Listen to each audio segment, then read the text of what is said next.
So I actually want to talk about this a little bit because, when I go on Fiverr, there's lots of people there, right? It's going to be the same thing with LinkedIn. And when we're talking about freelancing, and that can be a lot of different things depending on what your individual skill set and focus is on. How can we actually stand out on these busy platforms? Like, what's a way that we can actually stand out so that we can get hired? Yeah, that's everyone's always, number one question, and it's very basic sales marketing tactics at the end of the day when you think about it, and it's establishing trust with the client as quickly as possible. And what are the two best ways to do that? By being yourself, showing imagery of yourself and having a portfolio ready that showcases the work that you can do for them.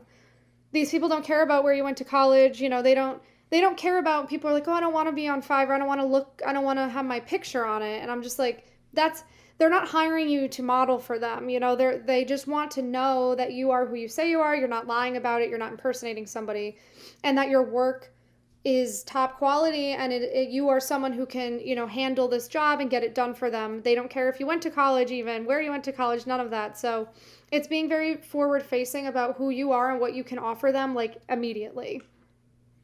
Thanks for watching Mark Savant Media. Here we're going to help you create a better content in less time and turn that attention into income.